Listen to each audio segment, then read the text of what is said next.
Eh bien, bonjour les spotters et bienvenue dans notre live hebdomadaire de 15 heures. Et aujourd'hui, on va parler des réseaux d'entraide. Alors déjà, l'entraide, c'est une belle valeur. Et pourquoi je vous parle de ça? Tout simplement parce que là, j'ai eu récemment à mettre justement un réseau d'entraide pour Captain DPO, vous savez, le logiciel qu'on sort pour le RGPD. Et j'avoue, j'ai encore été surpris du dynamisme que amène un réseau d'entraide et comment ça marche très bien, très vite. Et donc, je voulais vous partager cette expérience avec vous. Alors, la question, c'est effectivement pourquoi ça marche et pourquoi est-ce qu'il faut mettre ça en place et comment est-ce qu'il faut s'y prendre. Alors, déjà, on va prendre des exemples très concrets. Dans les boîtes, par exemple, si vous avez un produit ou un service, c'est toute la problématique de la connaissance entre les gens du business, les commerciaux, les gens qui vont être plutôt sur le delivery, qui vont faire le produit, et toutes les questions qu'il peut y avoir entre eux. Ça, c'est un problème classique. Comment on fait pour que l'information passe et qu'on puisse répondre aux clients? Voilà, exemple typique.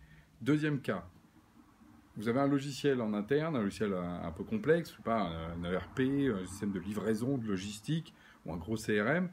Comment est-ce qu'on s'en sert? Qu'est-ce qu'il faut faire dans certaines procédures? Là, il y a typiquement aussi une connaissance distribuée qu'on va pouvoir réutiliser. Troisième cas, l'information plutôt externe, par exemple de l'aide réglementaire. Vous avez plein d'évolutions réglementaires dans votre domaine. Comment vous faites pour justement pouvoir répondre à ça? Alors, qu'est-ce qu'on faisait avant? Avant, justement, les entreprises, plus elles grossissent, plus elles mettent en place des process. Et donc, la logique, c'est de dire, on va mettre des gens qui vont répondre avec des workflows, et donc il y a une espèce de guichet qui se met en place. Sauf que l'information, du coup, elle est déjà, elle n'est pas partagée, et puis surtout, c'est qu'elle est diluée. Et puis, qu'est-ce qui se passe aussi? C'est que c'est très coûteux, et alors, c'est pas du tout réactif. Donc, c'est tout le contraire d'aujourd'hui, ce qu'attendent les gens. Ils veulent être plus autonomes, ils veulent du temps réel et ils veulent être partie prenante. Donc c'est pour ça que les réseaux d'entraide, ils répondent vraiment en même temps à une aspiration du consommateur et du producteur de l'information. Alors comment est-ce qu'on fait en fait concrètement pour mettre ça en place?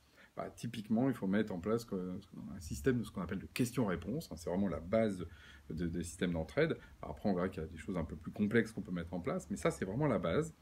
Et dans lequel on va tout simplement mettre, non pas tout le monde, mais toutes les parties prenantes. Si par exemple on a justement le cas autour de l'aide autour du logiciel, on va mettre toutes les questions des gens qui ont des questions sur ce logiciel et tous les gens qui ont un savoir sur ce logiciel et tous, on les met ensemble.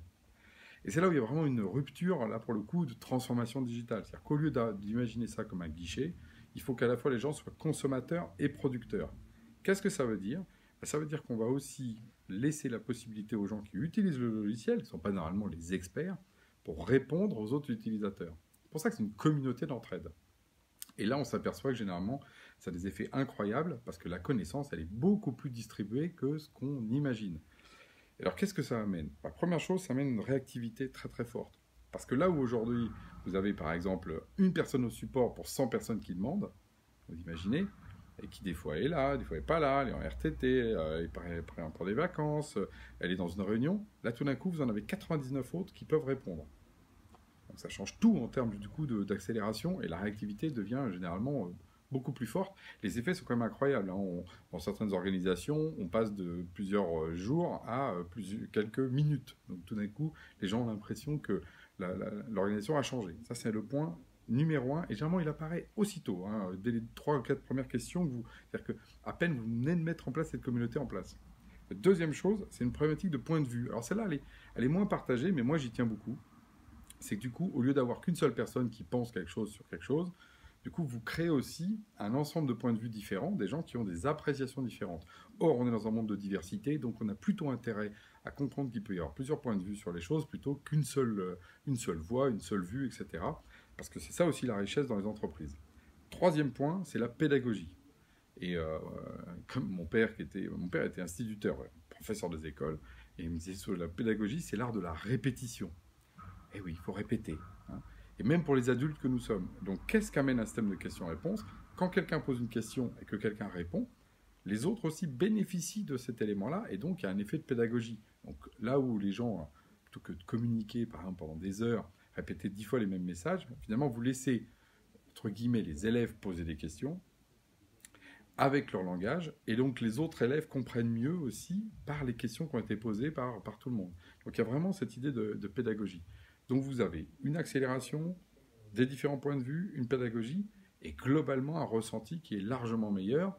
Nous, on a eu, par exemple, dans des cas business, des diminutions d'un facteur 10 du nombre d'appels au support, et je vous disais des accélérations de temps, où là où avant il fallait attendre plusieurs jours pour avoir des réponses, on se retrouve avec quelques minutes.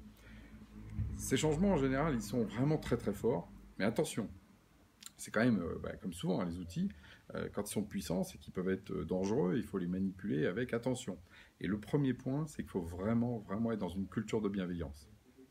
Parce que vous ne pouvez pas imaginer mettre en place un système de questions-réponses si la première personne qui pose une question et qui montre qu'elle ne sait pas, et que tout d'un coup elle est flinguée par le management ou par ses collègues, alors évidemment là c'est une catastrophe.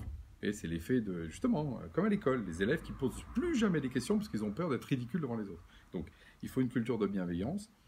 Si quelqu'un d'ailleurs donne une mauvaise réponse, c'est pas une mauvaise chose, au contraire, c'est une façon de voir que dans l'organisation, il y a encore des informations à faire passer.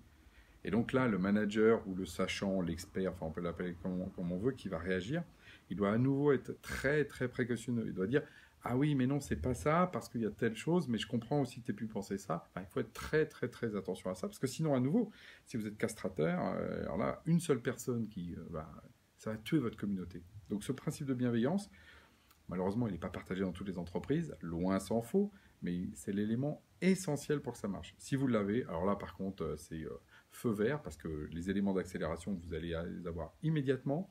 Tout le monde va se sentir mieux, se sentir valorisé aussi, parce que le savoir va être aussi mieux partagé. Donc c'est vraiment quelque chose qui marche très très très bien.